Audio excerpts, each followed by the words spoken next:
you, Mustafa? I'm fine. How are you holding It's been a while. We haven't met since long time. We should meet. Yeah, we used to do these gigs together. Yes. We knew we were a good team. Dr. Mustafa, the last time that you joined our conference, you were doing it from the airport by Skype, I believe, in one of the Scandinavian countries. That's true. صحيح. Possible.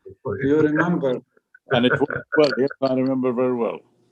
We're all live now, so, you know, just a fair warning. Yes. Muhammad, let me know when you are ready. We're ready. We're ready. Okay. Good morning. Good morning to our audience in North America, and good afternoon to our audience in Europe and the Middle East. And welcome to all of you to the Jerusalem Fund and Palestine Center's conference, which is being presented this year in this virtual format, which has become the norm this year, compliments of the pandemic.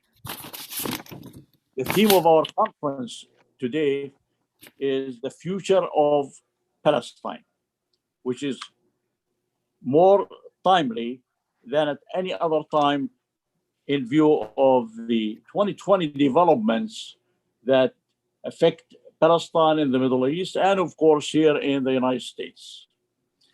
Today, we have three panels. The first panel is titled Palestine After Annexation and Normalization. It will be moderated by Saeed Arikat, who I will introduce shortly. The second panel is titled Solidarity and Activism Beyond 2020, which will be moderated by Dr. Abdulrazak Takriti, who will also be introduced at the time. Following the second panel, we will have a recess for about 1 hour and reconvene to start the third panel at 2 p.m. Eastern Standard Time. The third panel is titled The Question of Apartheid and Achieving Equality, which will be moderated by Dr. Osama Khalid. Each panel will include adequate time for questions and answers. For questions, our audience can tweet to place the question to our Twitter account at Palestine Center, or use the hashtag PAL Center 2020. The audience can also ask questions on our YouTube live stream page chat. Now, to the program, the first panel will be moderated by Saeed Arikat, who I would like to very much introduce. Saeed is a member of the Palestine Center Committee and the Washington Bureau Chief for the Palestinian newspaper Al-Quds, a daily for which he is a writer, columnist, and analyst. He previously served as spokesman and director of public journalism for the United Nations Assistance Mission for Iraq, and currently teaches as an adjunct professor at American University in Washington, D.C. I'm going to turn the program right now to Saeed. Saeed, you're on. Thank you, everybody. It is really quite honorable for me to be among such a distinguished group, especially our panelists, Dr. Mustafa Barghouti, Nour, Odeh, and Ilan Pappé, whom really need no introduction. What we're going to do is, have each one of the panelists make a short presentation, and then we will have a discussion back and forth. You can discuss amongst yourself. Of course, Dr. Mustafa Barghouti is the Secretary General and co-founder of the Palestinian National Initiative, PNI, also known as Al-Mubadara. He's also a physician by practice. He has been member of the Palestinian Legislative Council since 2006 and is also a member of the Palestinian Central Council. In 2007, he served as the Minister of Information in the Palestinian Unity Government. He ran for president in the 2005 presidential election, coming second after President Mahmoud Abbas. Barghouti has worked extensively on co-founding human rights and defending human rights, and internal democracy, and is the founder and chairman of the Palestinian Medical Relief Society. And then, of course, we have Nour Odeh, and welcome, Nour. She's a media professional and communications consultant specializing in public diplomacy. In 2014, Ms. Odeh founded Connect, a strategic communications consultancy firm. Before that, Ms. Odeh served as the director of the Palestinian Media Center and spokesperson of the Palestinian government after having served as a senior communications advisor for the Palestinian leadership ahead of Palestine's applications for membership in the United Nations in 2011. For her work as a consultant and in public service, Odeh was a career journalist covering the Israeli-Palestinian conflict extensively for over 11 years in English, Arabic, and Spanish, which she speaks fluently. For several Palestinian and international media organizations, including Al Jazeera English, in 2006, she became the Al Jazeera English correspondent in Gaza. In 2008, Ms. Odeh reporting was recognized in the Monte Carlo Television Festival and won Al Jazeera Network's first Golden Award. In 2003, Ms. Odeh set up and led the Ramatan, a news agency, Palestine's first video news agency based in Gaza, serving clients worldwide. Ms. Odeh writes opinion and analysis in English and Arabic and is a regular guest on international media. And Pappé, Dr. Ilan Pappé, needs no introduction, is the director of the European Center for Palestine Studies at the University of Exeter. Pappé was born in Haifa and received his Doctor of Philosophy from the University of Oxford. Pappé is the author of 20 books, among them The Ethnic Cleansing of Palestine in 2006 and On Palestine with Noam Chomsky. His most recent books is The Biggest Prison on Earth, A History of the Occupation. With that, we will begin with you, Dr. Mustafa, then we'll go to Nour, and then we will go to Dr. Pappé. Thank you. How long would you like me to speak for? Well, my suggestion, since we have a little bit of extra time, we started 10 minutes before. Go ahead and speak for about 10 minutes, and then, we will have a discussion 10, 15 minutes.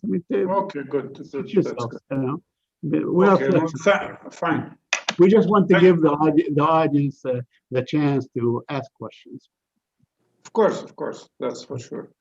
But thank you for inviting me, and I'm very honored to join this panel with the distinguished speakers.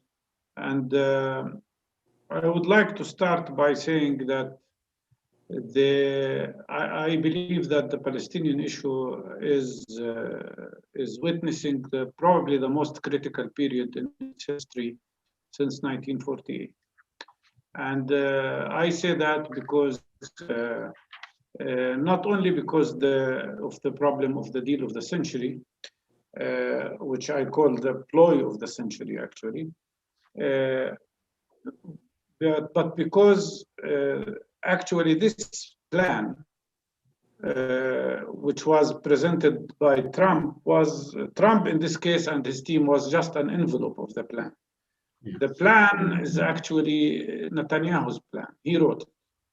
And everything, almost everything in it is included in his, the ideas at least are included in the book which he published in 1994, opposing the peace process and opposing the establishment of the Palestinian state, and he called it a place under the sun.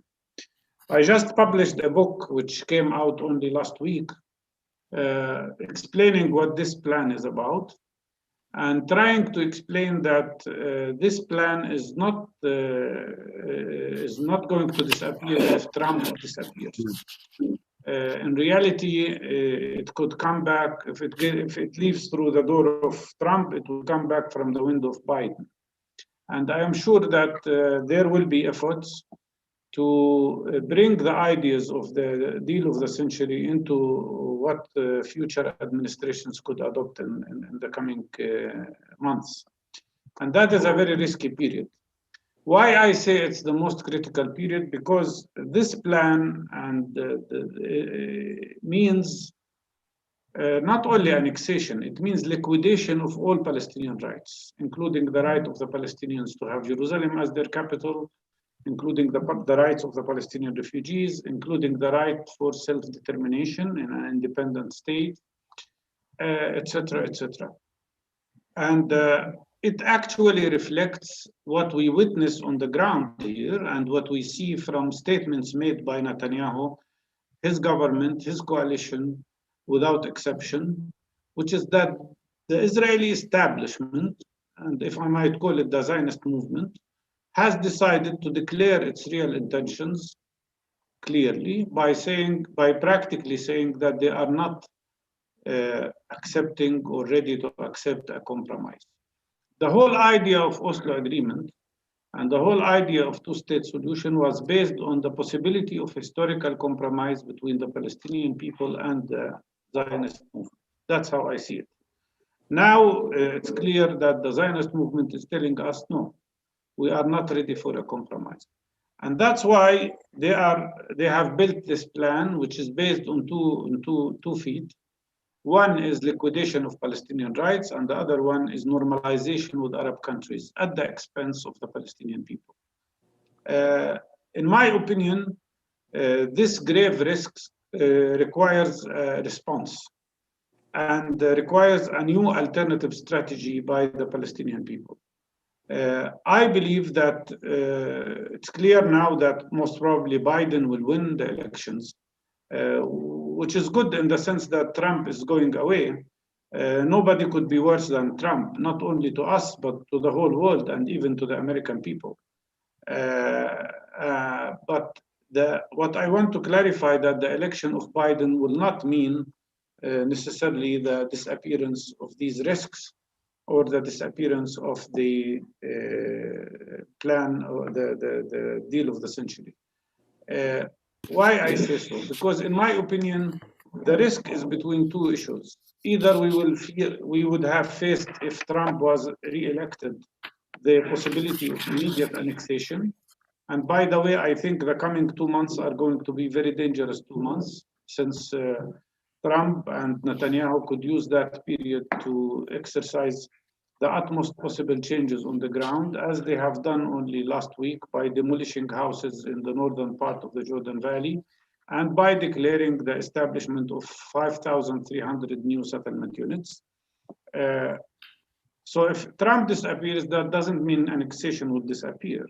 What we will face is, instead of immediate annexation, we could face gradual annexation by the continuation of settlement activities on the ground. And I haven't yet seen any statement from what could become the new American administration saying that they would stand up to the process of settlement building. That's why the choice here would be between immediate annexation or another non-ending vicious cycle of peace processes as a substitute to peace. Another cycle of negotiations that would lead to nothing while Israel continued to build settlements. In reality, in my opinion, Israel has already built on top of occupation and the ethnic cleansing it has exercised in 1948, it has already built a system of apartheid. Apartheid is not a threat. Apartheid is already there. We face it every day. And I don't need to prove it because I think it's clear to everybody. But that's why I think the Palestinians have a very important task today. One is to identify a new alternative strategy to what has failed, an alternative strategy to Oslo Agreement that has failed completely, an alternative strategy to the process of endless negotiations that are used by Israel only as a cover for the process of gradual annexation and changing facts on the ground. What we need is a unified alternative strategy that could change the balance of power on the ground. And I do not think anybody will come and help us unless we, the Palestinians, help ourselves. The most important thing is to believe in self-reliance, to believe in self-organization, and to conduct a wide popular nonviolent resistance that could challenge challenge the Israeli reality on the ground on a daily basis. That requires another condition, which is establishing Palestinian internal unity.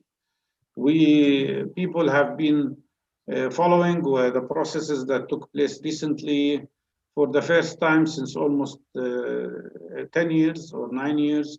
We had a meeting of all leaders of the Palestinian groups and parties, and there was an agreement about major issues like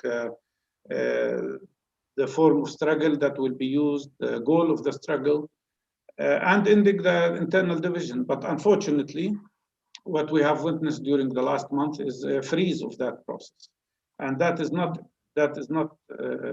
acceptable. I think what is needed is really for all Palestinians to understand that we have to adopt a strategy that concentrates on us being unified in our national liberation movement, rather than continuing to have internal division and internal dispute, internal struggle about an authority that is completely under occupation.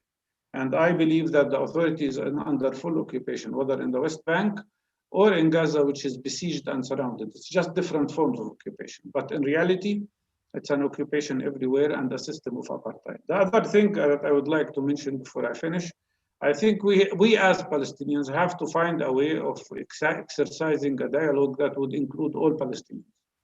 Palestinians in the diaspora, Palestinians in the occupied territories, and Palestinians in 1948 areas. It's very important to bring back that unity of goal and that unity of struggle, and that we have lost, unfortunately, since Oslo process was initiated.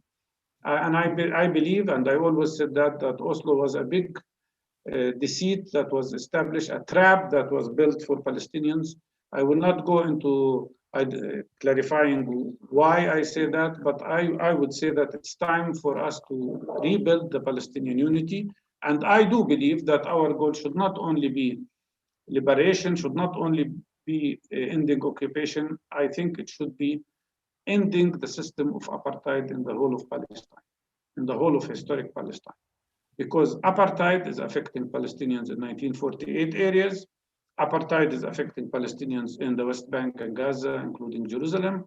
And apartheid is affecting Palestinians who live in other countries as refugees or as people who cannot come back to their homeland.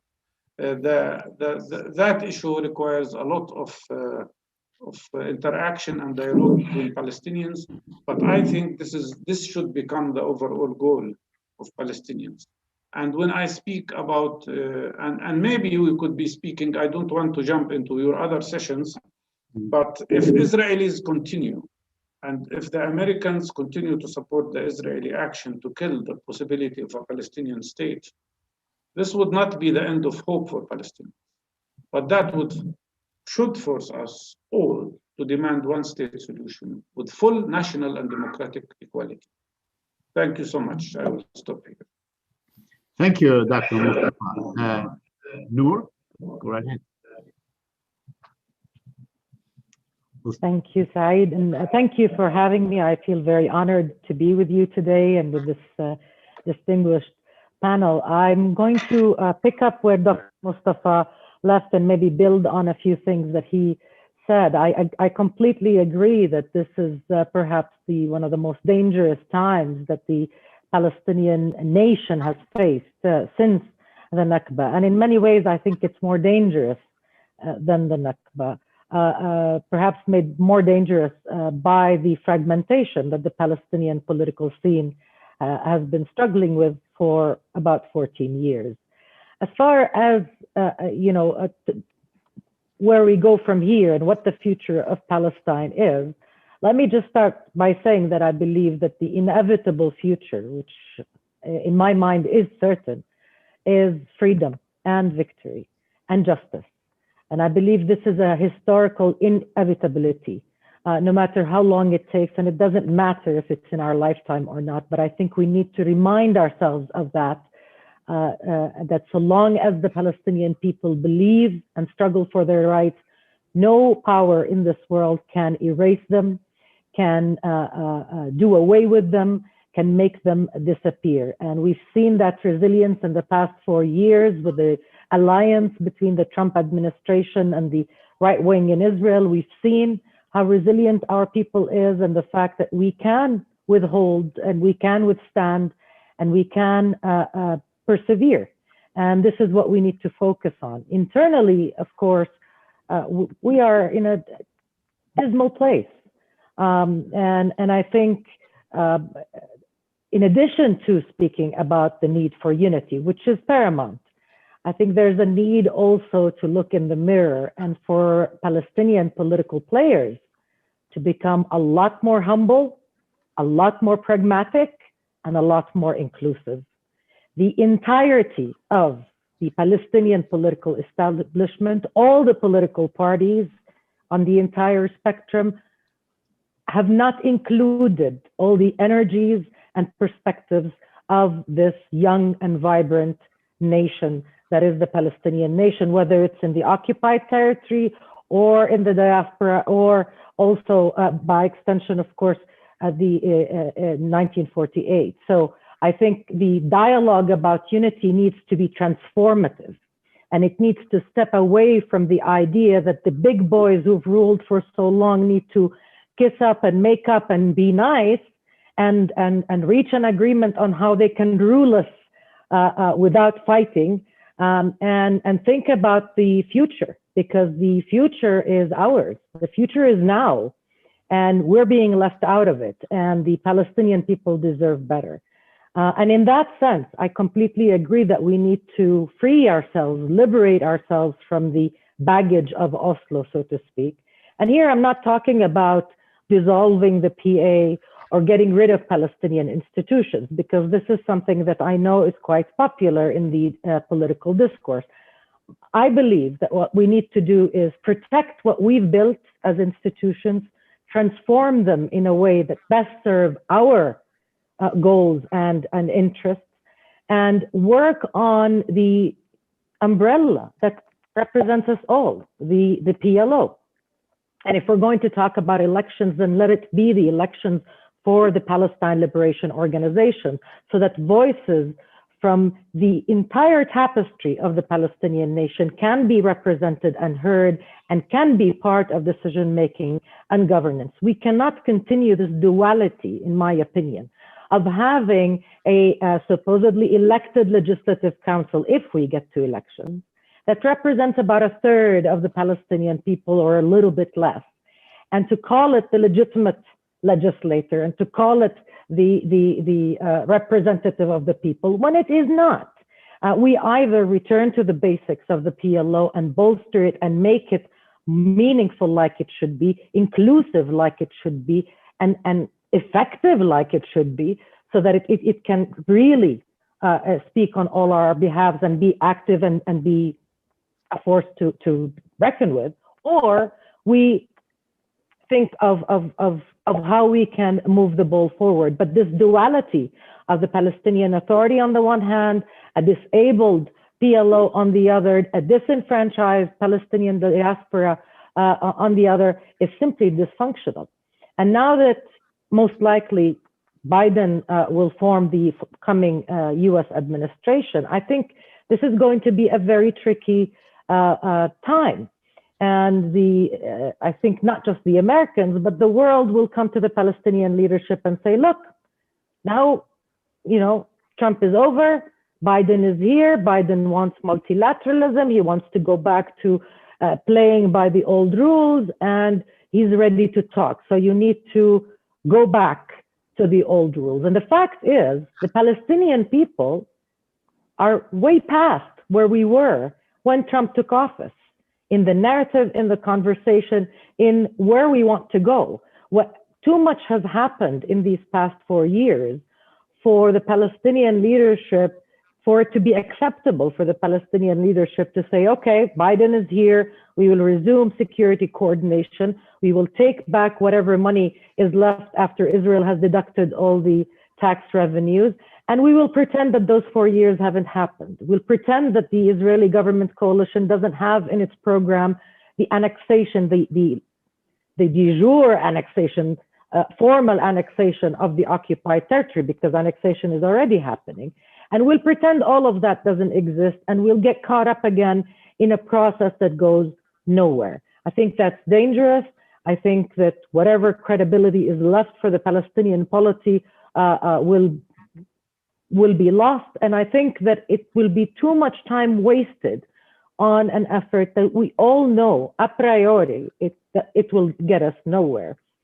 And I will conclude, because I want to give as much time to the discussions as possible, by saying that despite all of the difficulties, I think that Palestine has a lot of opportunities right now. Palestine is a progressive, universal cause, and we do have friends and we do have allies. And to continue to pretend that if we play by the playbook of the big boys, we're going to get something different from the sour deal we've gotten for the past 30 years is simply not smart. I'll just leave it at that. I think we need to regroup, rethink, and to revolutionize our approach to achieving self-determination, to achieving accountability for Israeli crimes, and to ending the status quo of apartheid and structural violence. Thank you, Nour. That was quite compelling. Dr. Allen? Hello, everybody. It's a great honor to be participating in an event organized by the Jerusalem Fund and the Palestine Center. I wish we could have all done it in Washington and see each other, but we have to succumb to the new realities. I was asked to speak about Israeli politics and reality.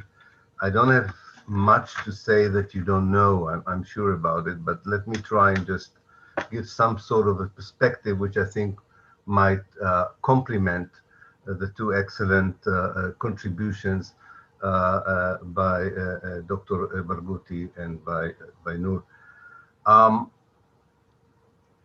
I think that if there is any good news, and I'm not sure these are good news, but it is something that at least makes it a bit easier for anyone who wants both to analyze the situation and also propose some way of dealing with it.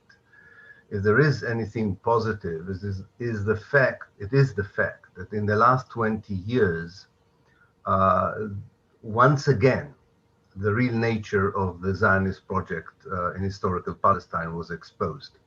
I think there is a period, maybe not for those of us who are participating in this panel, but for many good people, decent people around the world, the 1990s were a confusing decade when it came to Palestine.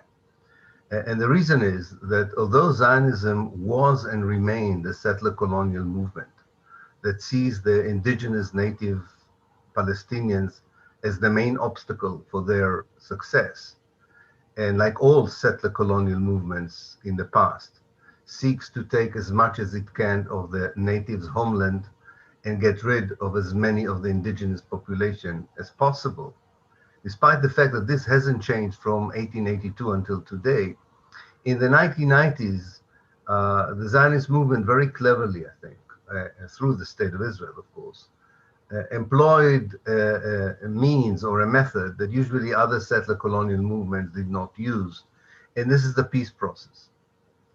A kind of a discourse that seemed to be very realistic, very benevolent, about partition, about recognition, mutual recognition.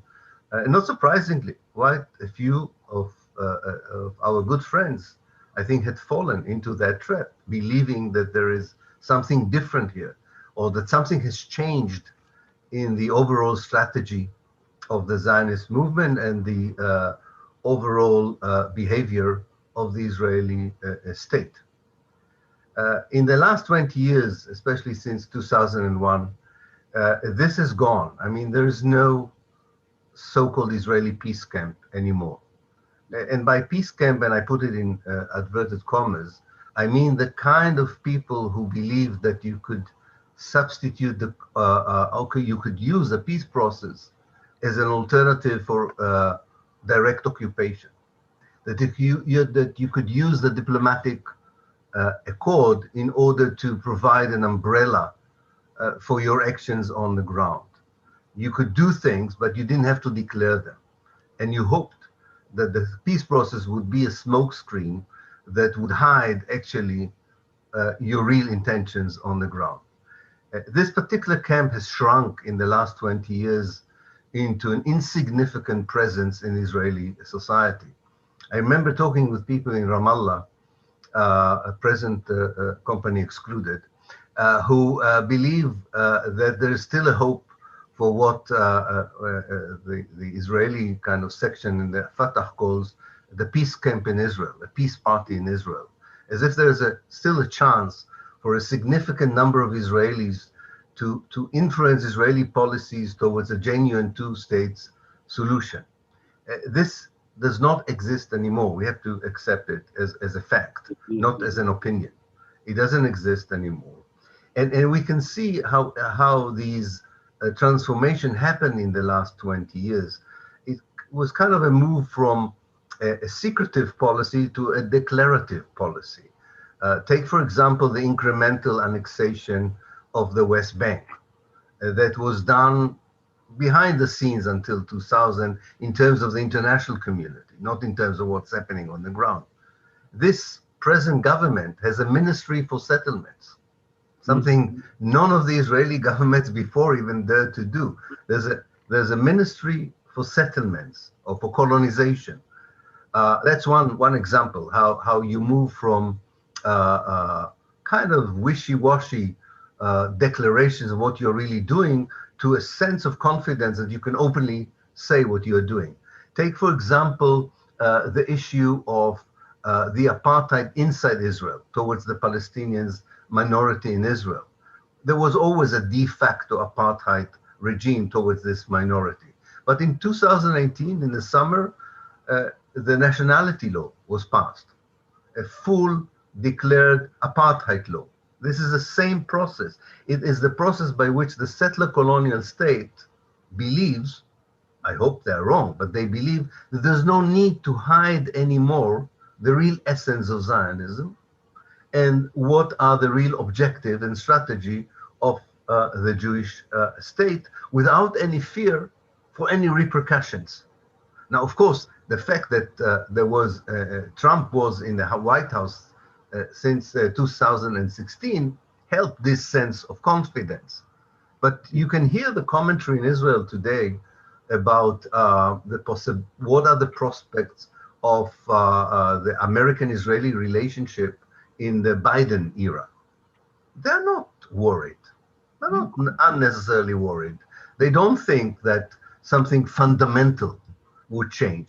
As they say, maybe the talk would change, but not the walk of the American administration. It would continue to be a dishonest broker when it comes to the Palestine issue. I would also add to this that from an Israeli strategic perspective, and this includes all these political factors in Israel that have the power to be in power, so to speak. From their perspective, they are not satisfied or content only with continuing establishing facts on the ground which are irreversible in the West Bank, or continue to strangulate Gaza through the policy of blockade and siege, or oppressing the Palestinians inside Israel through a system of apartheid, and of course continuing with a categorical rejection of the Palestinian refugees' right of return. This is not the last stage as far as they're concerned. There is a direct Israeli attempt to try and depoliticize the Palestine question, to turn it into an issue of maybe humanitarian aspects or economic aspects. And you can see it through the closure of the Israeli archives in 2016 of any documentation that pertains to the Nakba. I don't know if they destroyed the documents or they're just withholding them, but they really believe that undermining the continued research on 1948 would undermine the Palestinian narrative altogether.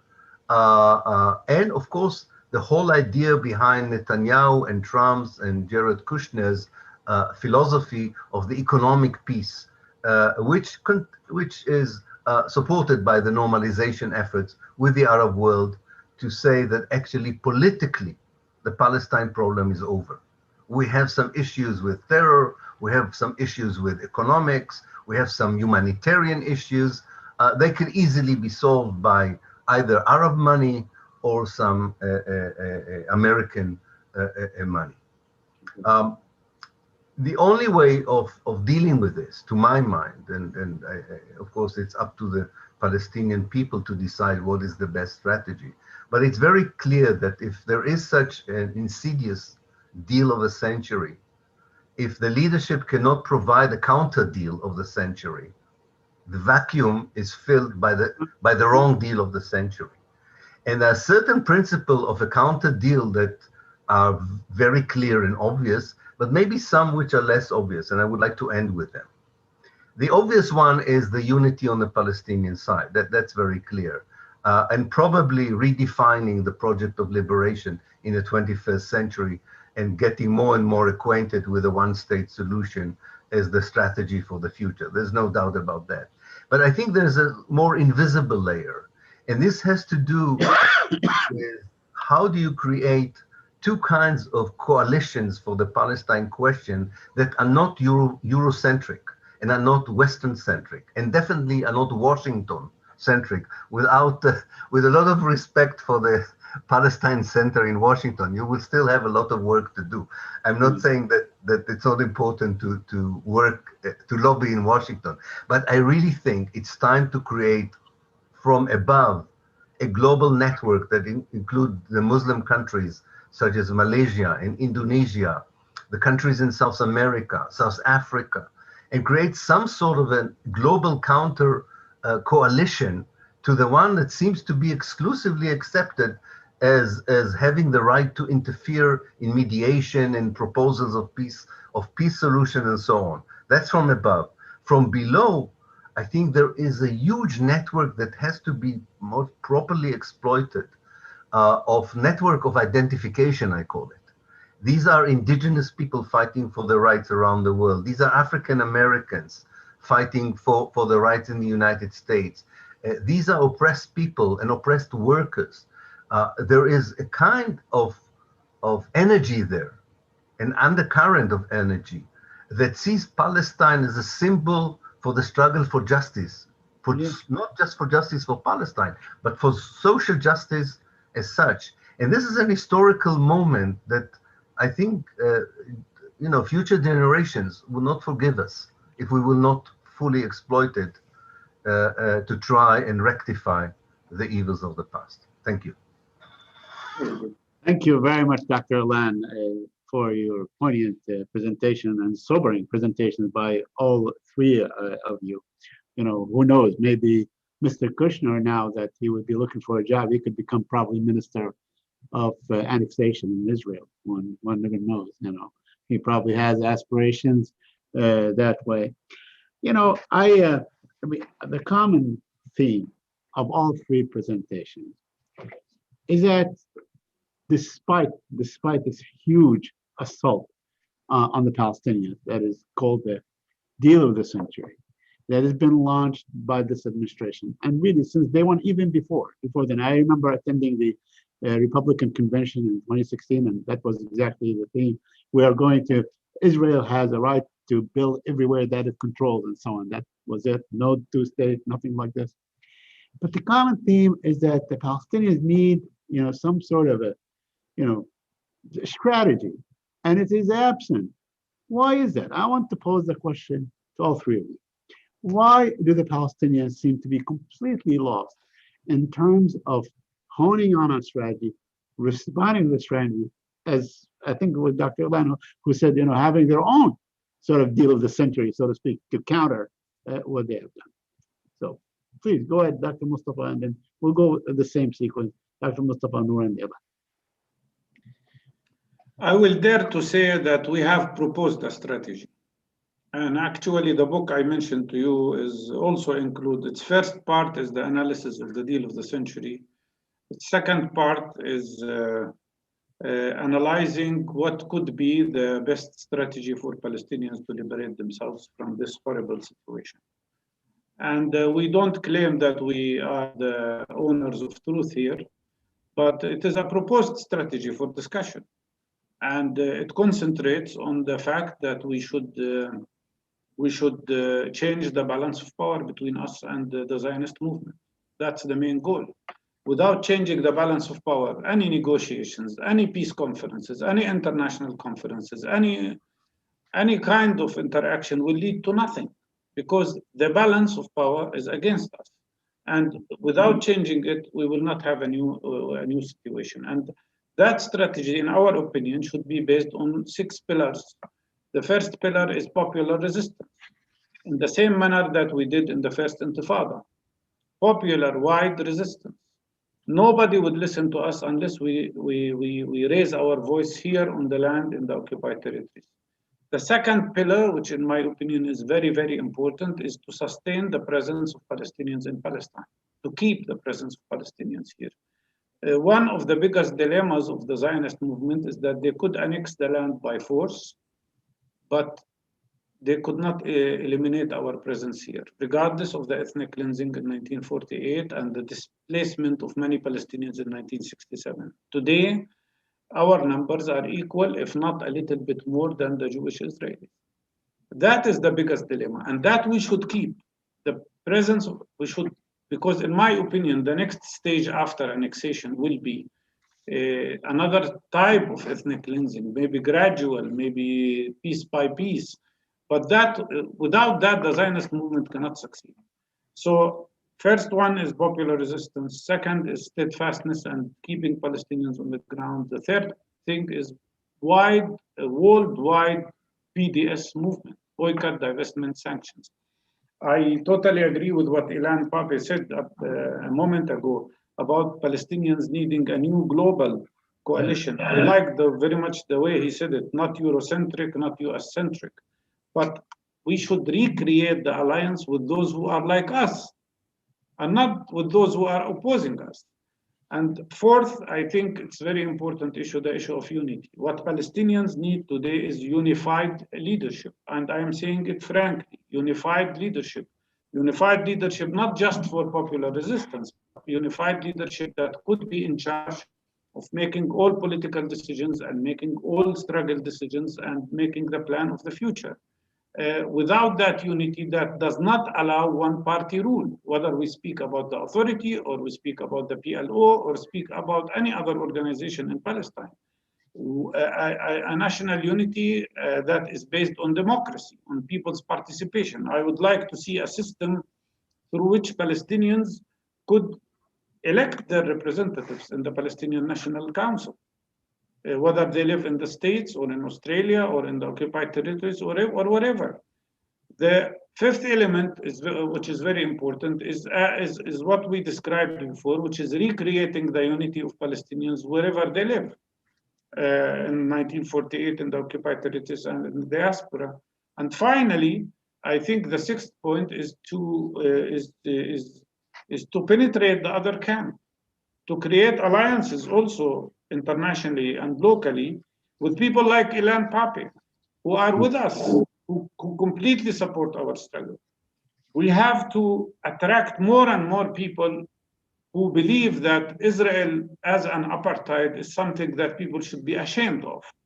And I think these 6 pillars of struggle could represent a good strategy for changing the future, but it is open for discussion. I'm sure the wealth of knowledge and the wealth of the wealth of experience that Palestinians have could contribute more to identifying more details of the strategy. But I totally agree. We need now an alternative strategy. The worst thing that can happen now, and I will elaborate more on what my colleagues said. Biden takes over. Biden reopens the PLO office in Washington. Biden brings back financial support to the Palestinian Authority and to UNRWA. And then Biden will keep the American embassy in Jerusalem, thus keeping the the recognition of Jerusalem as Israel's capital. And then we will have a wave of pressure where Palestinians will be told, you have now to make concessions. You have to accept the Israeli control of the Jordan Valley because it's important for security. That is the Trump's deal. People will be told, now you can have a capital, but outside Jerusalem, maybe in Abu Dhabi. That is exactly what the deal of the century is about. They will tell Palestinians, you have to accept that Israelis would annex the settlements, and we can put it under the title of land swap, which in my opinion was the gravest mistake to accept. Land swap became an instrument to legitimize settlement activities which are illegal by international law. That's why I think what we will face is very risky, and it will not be less dangerous than what we faced with Trump. And that's why we need to have a clear and very determined strategy. And I agree with Nour here. Why did we lose the role of the PLO? The authority, I will say it frankly, the authority cannot lead the struggle if it depends, if 70% of its income is in the hands of the Israeli side. And that's why what we need is a recreation of or restructuring of the PLO so that it can take the role it has lost to the Palestinian Authority. Before I go to Nour, I just want to remind everybody that Mr. Biden is a self-avowed Zionist. He claimed it time and time and time again. Keep in mind, he already stated what his policy will be like. He will keep the embassy in Jerusalem. That's not going to change. He talked about reopening the consulate in East Jerusalem. Reopening the PLO office in Washington is far more complex than people think. It's not a decision because that's done by Congress. There are so many restrictions and so on. It's tied to a 1987 anti-terror law and all that stuff. He would probably be able to sort of renew aid to UNRWA, which is a great thing. Aiding the Palestinians outside some sort of a security arrangement is going to be very difficult in terms of extending aid to the PA. But that's what it was about before. Yeah. Before Yes. Trump, Yeah. aid was mainly Nour? for security. Yeah. Nour? Yeah. Oh, I want to go to Nour to this. Yeah. Yeah. So look, I think before you have a strategy, you need to have a coherent political system, and we don't have that. And I know that my opinion is quite controversial, and it has upset a lot of people before when I wrote about it in Arabic. But this is what I believe. I believe that our political system suffers from malaise. Most of the political factions that are part of our scene do not exist in reality. They have long expired. They have expired a long time ago, and we're holding on to what was, rather than what is and what can be. And so before we, as a nation, as political actors, face this reality and have a moment of truth about where we really are, how many political players do we actually have in the Palestinian political scene, and how do we envision the future for ourselves? Look, if there are some moments of history, and I hesitate to talk about history in the presence of someone like Dr. Ilan Pappé, but I will do it anyways, and I will happily stand corrected if I'm mistaken. But there are moments in people's histories where it takes a lot of leadership, not to lead, but to recognize that you can't. To recognize that you are no longer in a position that allows you to claim what you were able to rightfully claim 10, 20, 30 years ago.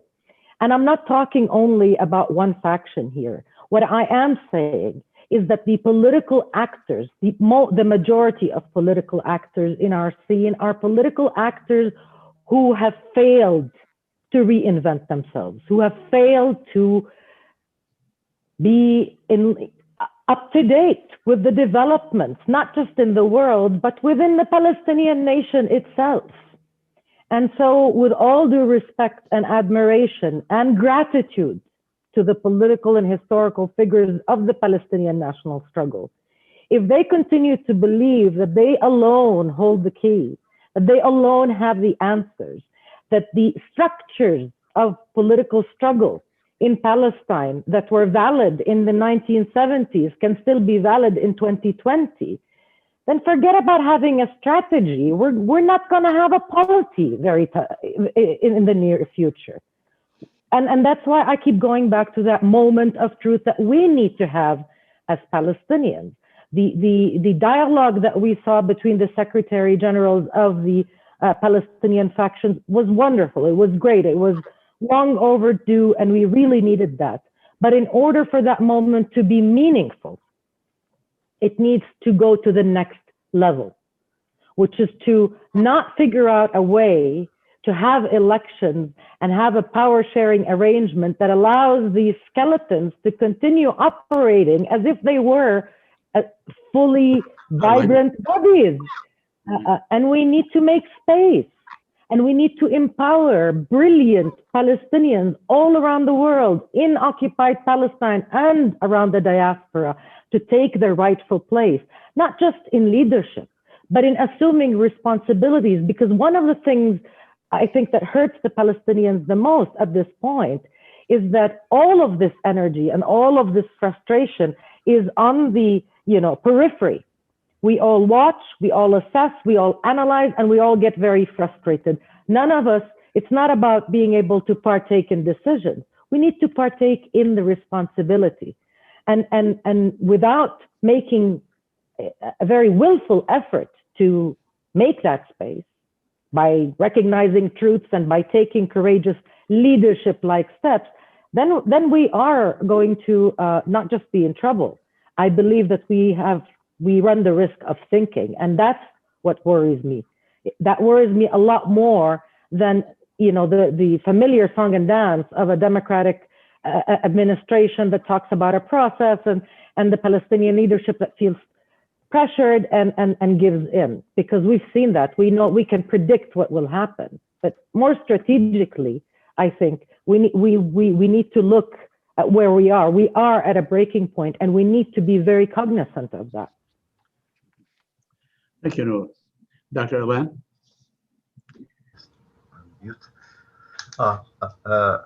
Just a few things to add, because I think most of what needs to be said had been said. I think it's important to remember that one of the strengths of the false campaign for peace that took place in the 1990s and even up to 2007, 2008, was this metaphor of a small hill that you have to climb, and once you climb it, peace is there, or peace is around the corner. Needless to say that there was no corner, but this was the idea. Whereas, in fact, to be honest, in order to restore justice and freedom to Palestine, you have to climb a mountain, not a small hill. You want to decolonize a historical homeland in the 21st century, and decolonization in the 21st century is very difficult, even at the cognitive level. People are not used to such a language of decolonization when they think that colonization is over. But I just gave an example. Israel has a ministry of colonization, and anybody who lives in the West Bank knows that colonization is not over. This is a laboratory for colonization in the 21st century with all the features of the 19th century colonization, and probably even worse because of the inhumanity and dehumanization that goes with it. So I think that one important part of the strategy is really to understand that we are dealing here with a certain mindset and language and dictionary that we have to change and make sure that people change. This is where academics, I think, can have a very important role in universities, and journalists can have in really changing the language in which we are talking, because this is something that even the PA is still sustaining, as long as the whole Pax Americana, this whole idea of an American peace, seems to be relevant. The second point I want to add is that, and you're familiar with it, but I think it's important to bring it. There is a huge gap between the position of political elites in the West and the position of civil societies. The political elites in the West do not reflect at all what most of the people in their own societies feel about Palestine, both as a symbol for hypocrisy and injustice, and also as a case that needs the solidarity and support of the people. We have been unable to narrow significantly the gap between the positions of the society and the position of the elites. We had some successes, no doubt. I think Jeremy Corbyn, the Labour Party, Bernie Sanders, and some members of the House, in the Congress. But first of all, we know how the other side reacted, and in some cases succeeded in destroying such politicians. And this is very clear that there is a potential there, but it should be, I think, further exhausted. And my final point is, and this probably relates to the wise input we heard from Nour and Mustafa, that the whole idea of the PLO to begin was it looked much more like the ANC than a leadership of a peace camp among the Palestinians, which is the kind of, I think it's the kind of the way it has been looked at now from the West. And if you readopt the model of the ANC, I think you have to find a place for the 48 Arabs, the Palestinians inside Israel. You have to find a place for the anti-Zionist Jews who live in Israel within that structure. Don't deal with them as if they are not part of the struggle, the problem, and the solution. They are.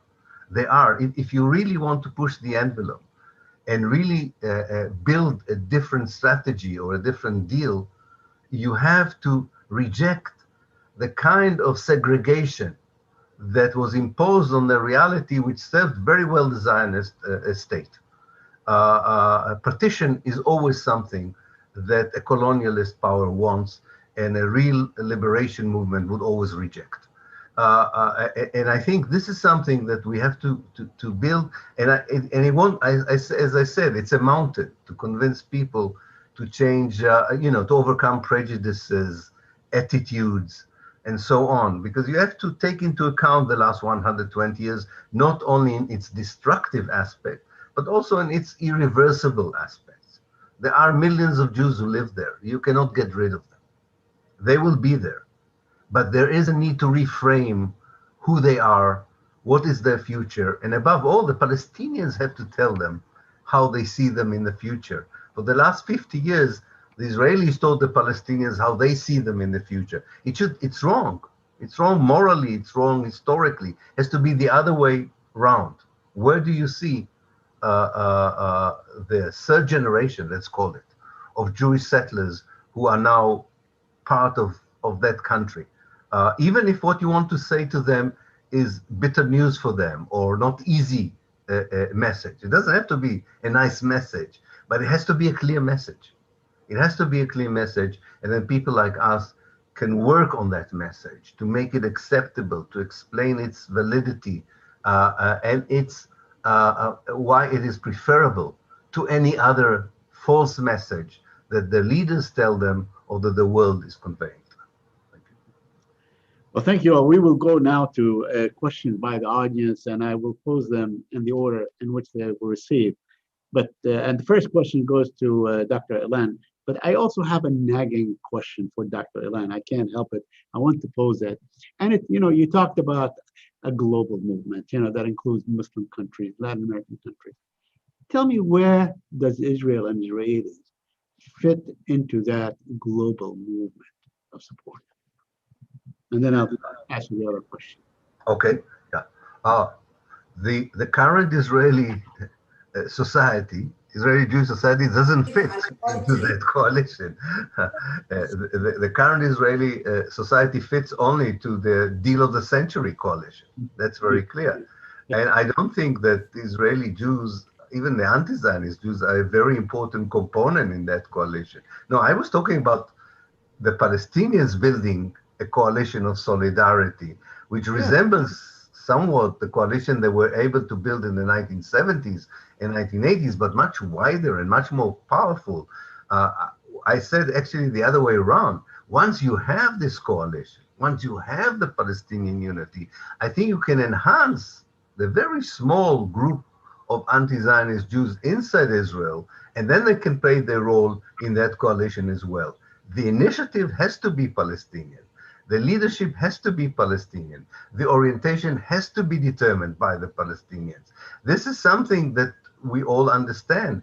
Change from within the Jewish society is not going to come without pressure from the outside and without the Palestinians being able to redress the balance of power by their own new networking and alliances. Otherwise, the Israelis have no incentive to change their attitudes and position. So that's what I was talking about. So the first question goes to you, Ilan, and it says, will Arab normalization with Israel extend and legitimize its domination and control over Palestinians? I never talk about normalization with Israel. I keep using the word decolonization, and I'm not surprised. People think about it as an abstract philosophical idea and not a real process, because they don't maybe not compare enough, for instance, what happened in South Africa and to what should happen in Palestine. But in a proper decolonization process, you dismantle few very fundamental things in the life of people. You dismantle institutions that are perpetuating oppression, apartheid, ethnic cleansing, and colonization. So that's not normalization. This is dismantling. It's very different. You dismantle the mentality of the people who see themselves as superior and who, as foreigners, see themselves as indigenous and see the indigenous people as foreigners. This is a process which is exactly the opposite of normalization. This is an opposite that offers Palestinian normalization. As the Palestinian charter used to say, the Palestinian used to live hayat adiyah wa tabi'iyah, natural and normal life. He wants to bring back the Palestinian to having natural and normal life in their country. In order for that to succeed, you have to dismantle the regime and the structure that for 100 years disabled the Palestinians to live as a normal people without idealizing the Palestinian, but just by saying they deserve to live as a normal, natural people. I think that's the point. Thank you. Thank you, Dr. Ilan. For Dr. Mustafa, what are the prospects for Palestinian political unity and or change in Palestinian leadership? And if you can, just work your hopes, or if there is a feasibility for, let's say, the elections, and how do you see it? If you can work it into that. Thank you. Dr. Mustafa. Thank you. I wish I could tell you that the prospects are fantastic, but up till now, I think we are still in a situation of very slow movement, if not standstill. And I believe that Palestinian unity will not happen until Palestinian leaders who will make the unity believe that the unity in struggle is more important than controlling an authority here or there. Yeah. And the problem is that, as I said, I don't have to repeat that the authority is under occupation. Now Palestine, the West Bank is divided in 224 small clusters, or I call them ghettos. Mm-hmm. And you have one big ghetto, which is Gaza. And some people cannot see that reality. And they still think, as Nour said, they live in the past and they don't see the reality of today. And from all experiences, I have been involved so many times in mediations and in building the national unity government and in other efforts.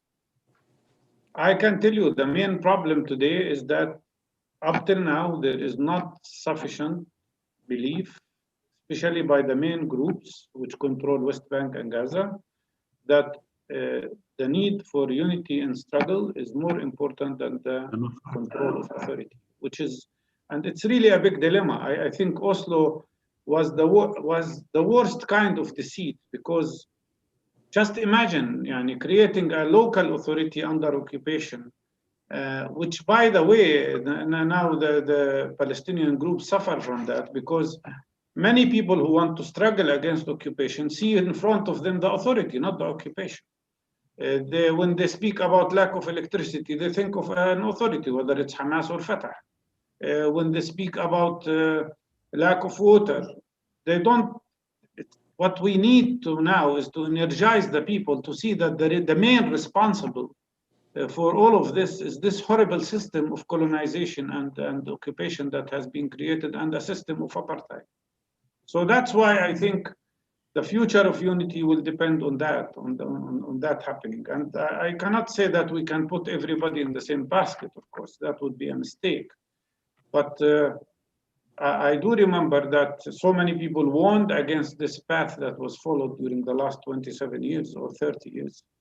And there is a need to stop and say we have to get out of that tunnel of Oslo, that tunnel of thinking you can have a real Palestinian authority while occupation continues, or while the system of apartheid remains in place. I believe elections are a must. And it's so shameful that in the occupied territories, we did not have elections since 2006. It's really astonishing that the first elections we had was in 1996. Then people had to wait for 10 years before having the next elections. And then after the 2006 elections, now we have lost 13 years again.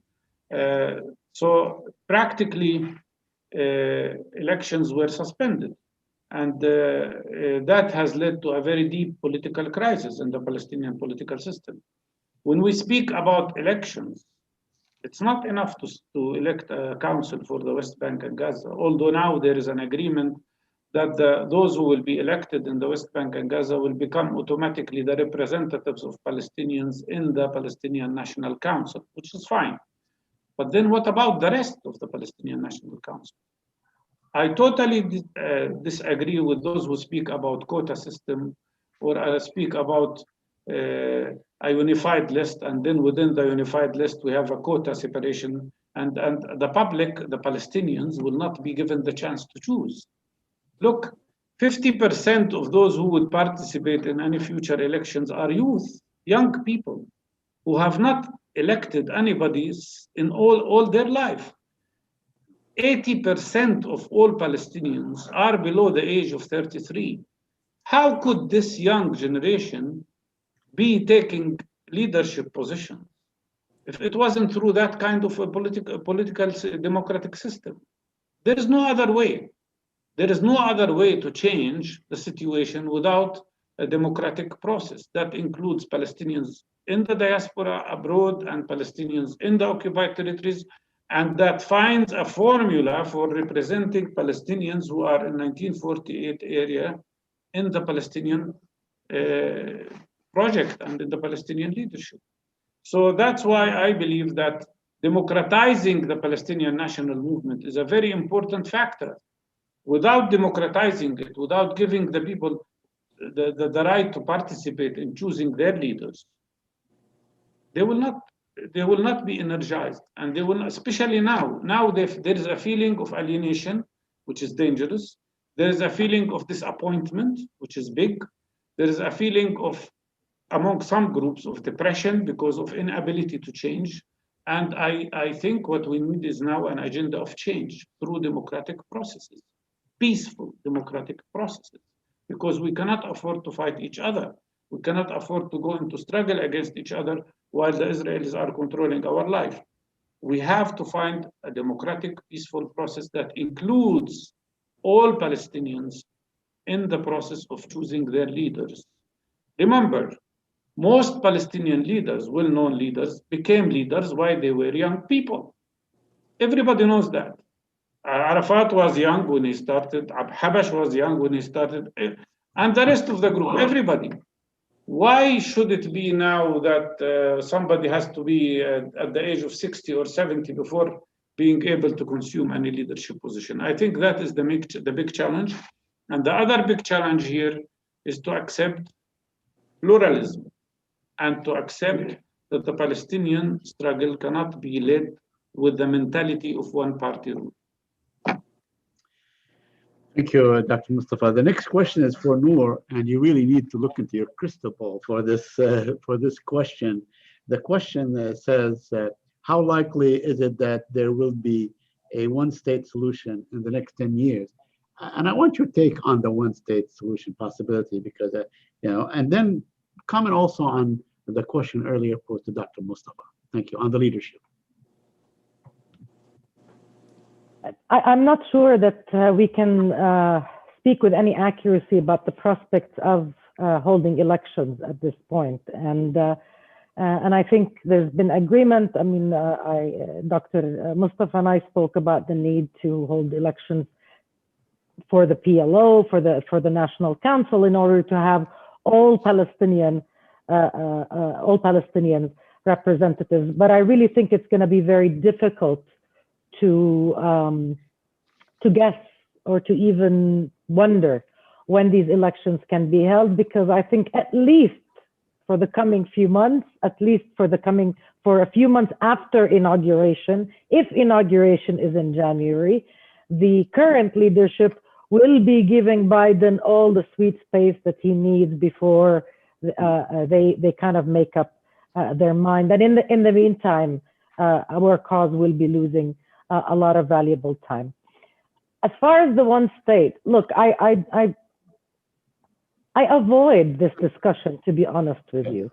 And I don't think we are in a place where we can talk about one state solution for many reasons.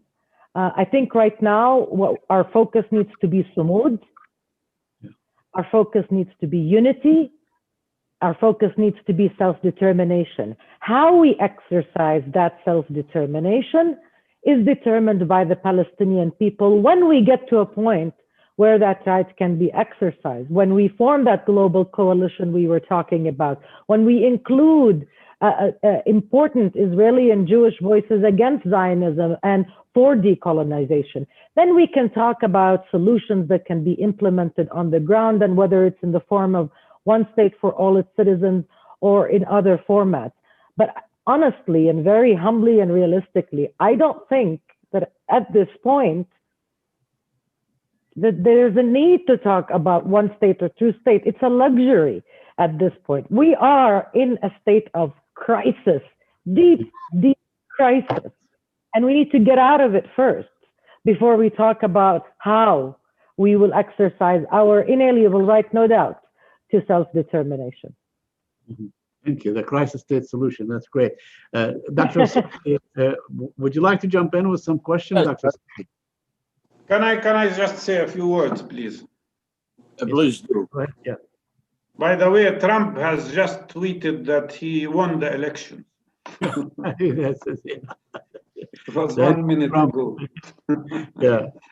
Okay. Yeah. Okay, I think that I think that the issue of one state should be part of a vision. And I do understand that we do not need now, as Palestinians, another internal division between people who want two states and people who want one state. But I think the unifying factor here is that we should adopt a strategy to finish and end apartheid in the whole of Palestine. And that will automatically lead maybe to one state solution. The vision is very important if we want to attract the imagination and the energy of young people.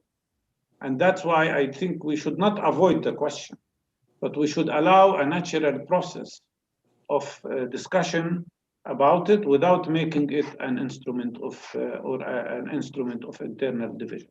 Thank you.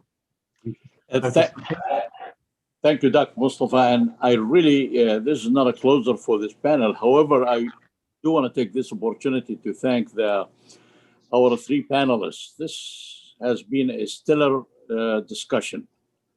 which is exactly really what the committee that prepared for this meeting actually anticipated and hoped for. Just want to note that I believe that the question of the one state versus two state may very well be addressed and discussed in the third panel this afternoon, for those who would, of course, like to make a note of that. I have two questions, one to Dr. Mustafa and one to Dr. Pappé. Dr. Mustafa first, can you give us a follow-up of the to the meeting that took place in Ramallah of the Palestinian Fasa'il or factions? We heard of the meeting. I am personally frequently asked about what's the follow-up to that meeting, but really there hasn't been any clear follow-up to it by any one of the sides.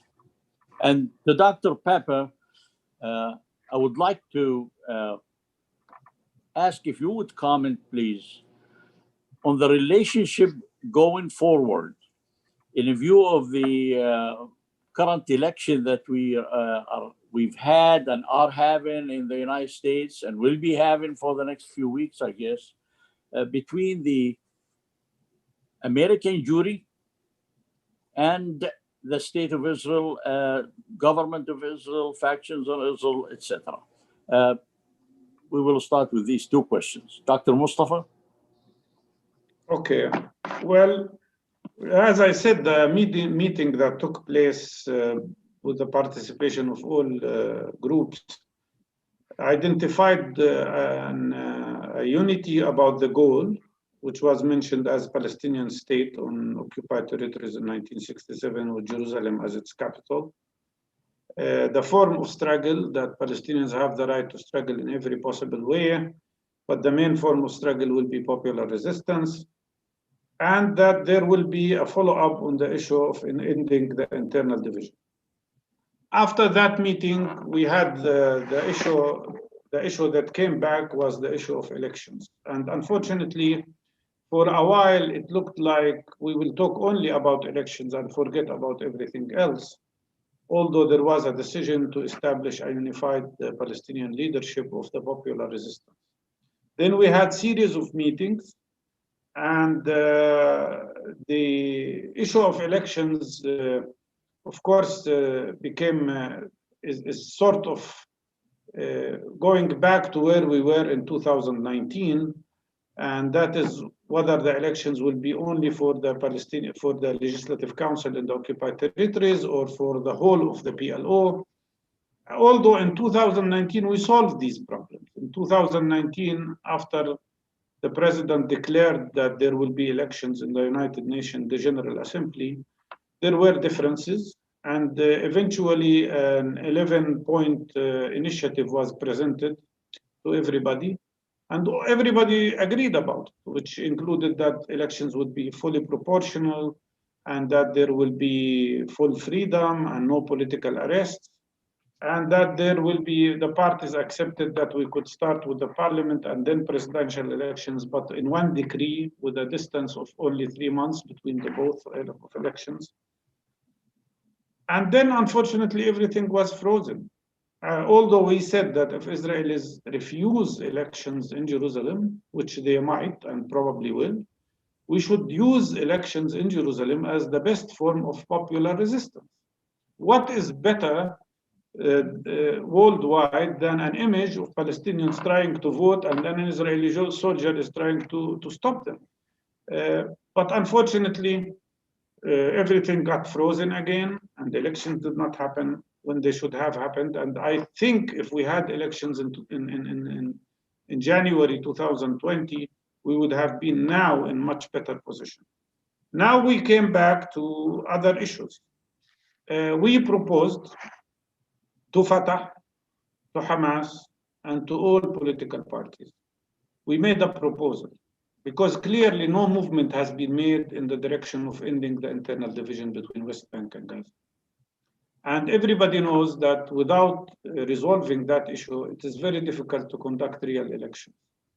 we proposed to everybody that if you speak about elections now, and then after the elections you want to form a national unity government, why don't we form now a unity government, a unity transitional government that would prepare for real elections and would also immediately start working on ending the internal division, including ending all the wrongdoings, including discrimination between people. You might be treated in a certain way if you are from the West Bank, in a different way if you are from Gaza. You will be treated in a certain way if you are from this political group, but in a different way from another political group. We need to reunify the system. I think Nour mentioned that. And that's what is needed. And in my opinion, personal opinion, I hope I'm not wrong, the best way is to immediately establish a unity government. By the way, I think we lost an opportunity. Had we established a national unity government now, before elections in the United States, it would be much more difficult for Biden and his group to pressure Palestinians not to have unity. We still have 58 days. That is a golden period.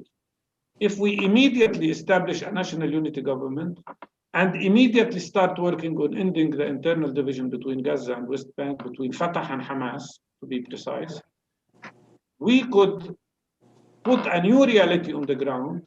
Otherwise, if Biden takes over, the new administration, I am 100% sure, will exercise every possible pressure to prevent Palestinian internal unity. Dr. Mustafa, I have a follow-up question before we go to Dr. Pappé, which forces itself. When the Palestinian factions meet around the table in Ramallah, is there a discussion of the role and the chair, the empty chair for the Palestinians outside outside Palestine? Which are the majority of Palestinians? I would like for you to comment on that. Palestinians in the diaspora. I believe that Palestinians, if they meet in Ramallah, they don't represent all Palestinians. And that's why I think when we speak about elections, it should also include elections for the PLO, National Council, and dialogue should include Palestinians everywhere. That's how we can recreate the Palestinian national movement. And by the way, even when we tried to have this meeting of the 14 leaders, we had to have a video connection because 6 of them were in Beirut.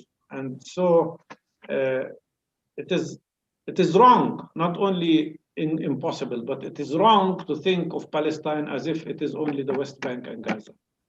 Palestine is the larger Palestine, and Palestinians are Palestinians everywhere. That's why we need a new national goal. That's why we need a new national plan, a new national strategy that includes the energy of all Palestinians everywhere. And that's why we need a dialogue that includes everybody. Thank you, Dr. Mustafa. Now I'd like to hear from Dr. Pappé. Hello, thank you. First of all, I should say that if there's anything positive happening recently, in a way, it is the growing distance that is created between the American Jewish community and Israel, especially between the young generation of American Jews in Israel. It's not surprising, for instance, we all are not very sanguine about the Biden administration, but I think we do all prefer it to the Trump administration. It's not surprising that Trump has a huge following and support among Israelis, and I think 70 to 80% of the Jews in the United States are against Trump. Just one indication of a historical process that continues. And I think it will continue because there are already signs that in the campuses, outside the established Zionist Jewish organization in the United States, it's very difficult for Israel to orientate the younger Jews into taking this unconditional position of unconditional support for Israel There's one good example for this. Before the COVID-19, Israel organized a program which was called Discovery, Taglit, in which it used to bring young American Jews to Israel with the hope that they would immigrate later to Israel. Now, the program included a lot of, at first included trips to the West Bank as well. And quite a few of the young American Jews who participated in these trips became supporters of the BDS in the campuses in the United States. And Israel has totally changed the route of these Discovery buses. They are only going out of the airport to see Tel Aviv and so on, and they make sure that they go back to the United States as soon as possible so that they can't see a reality which would change their mind. The second point I would like to say, I don't think that really the support today in 2020 for Israel's impunity on the ground is in the hands, or the most important support for this kind, for its policy, for its ideology, for its strategy, lies necessarily in the Jewish community. I think the Christian Zionist lobby in America is far more important, far more powerful when it comes to orientating American policy towards Palestine. This is an important establishment within the United States. It doesn't have the pluralism that exists among the American Jews. It is quite homogeneous. It's fanatic. And it has a large following.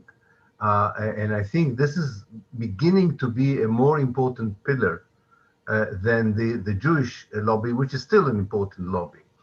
I would finish by saying that in order to make that, I would feel that really a fundamental change has occurred among the American Jewish community, and this hasn't happened yet, would be the moment in which American Jews would lead the struggle against the attempt of Israel to weaponize anti-Semitism as the most important means of stifling debate on Palestine or stopping criticism on Israel.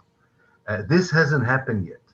I mean, this is the most important group in order to disarm this Israeli weapon that is probably the last weapon in Israel's arsenal to try and keep some of its eroded moral image in the world. I think that it's going to lose the battle by using anti-Semitism. But that's where the role of American Jews should be very important.